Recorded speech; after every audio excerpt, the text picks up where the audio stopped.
G'day YouTube, welcome to this review of the Deep Cut Cloth 3x6 Starfield map.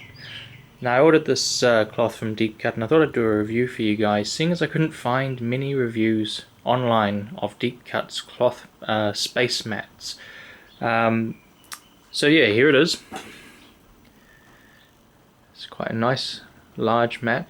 You can straight away see the fold lines in the cloth. This is literally straight out of the packet. Here's the packet arrived in here, and you can see the size that each of those squares is the size that it's sort of folded up. Comes, you can always fold it up and put it back in again. The cloth lines, you can iron it apparently to help get them out, but even just smoothing them out with your hand, you see that they very easily are probably going to come out.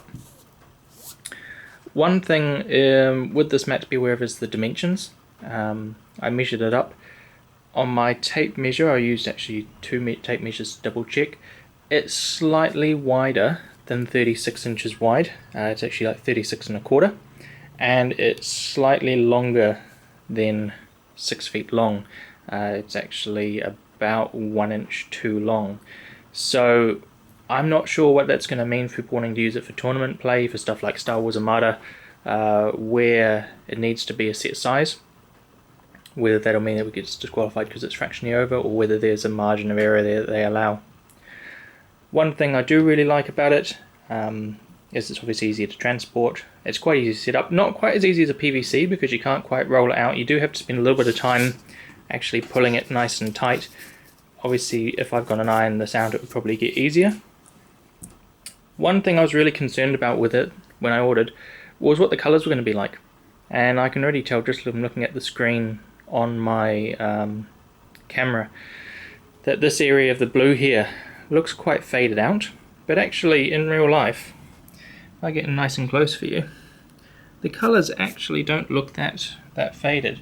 Yes, one end of the table is considerably darker than the other, and the black is more muted than a gloss mat's going to be.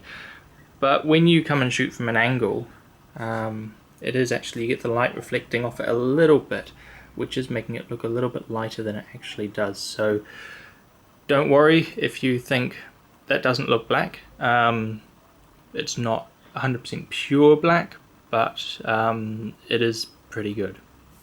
In terms of the actual design, I like this design personally because I wanted something that was quite generic, but wasn't going to be too busy and distracting. And yeah, it's got some nice features. When you get really close to it, you can see the actual pattern grains of the design there. But from a distance, it looks pretty good. In terms of the actual playability on it, if you look at the miniatures,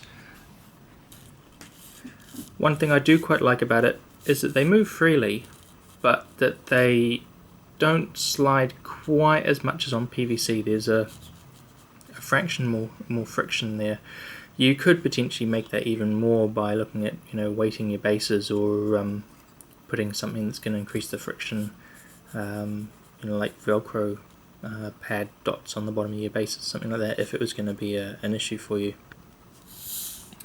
As you can see, the asteroids and things like that show up really nicely against it as well, which is one of the problems I have with mats that are really busy, is that it makes it really hard as a player for me to see all the asteroids and obstacles and things against the background clutter, especially if it's a pattern that has asteroids on it already.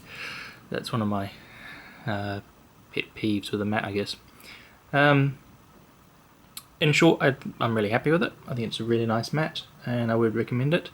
For those who are looking at ordering from Deep Cut, just be aware they are in Lithuania, and so I ordered it. It took a week for them to actually ship the order, which I was a bit surprised by because I didn't realise there was going to be a backlog, but a wait time, but just bear that in mind.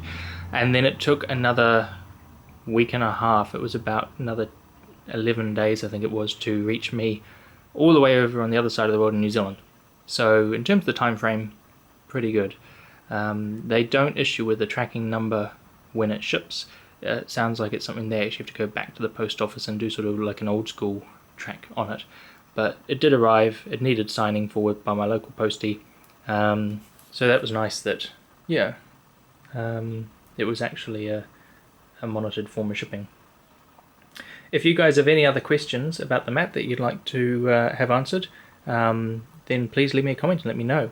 One thing I do quite like about the mat, and this is why I got the 3x6 instead of 3x3, is that because it's got fold lines, you could just fold it in half and use it as a 3x3 for X-Wing, and then unfold it and use it as a 3x6 for Armada, rather than having to buy two different mats. So that's what I might be using it for. Cool, well thanks for watching guys, and don't forget to subscribe if you want to check out some videos of Armada when it finally arrives, and leave me a comment if you've got anything particular you'd like me to answer. Catch you guys later.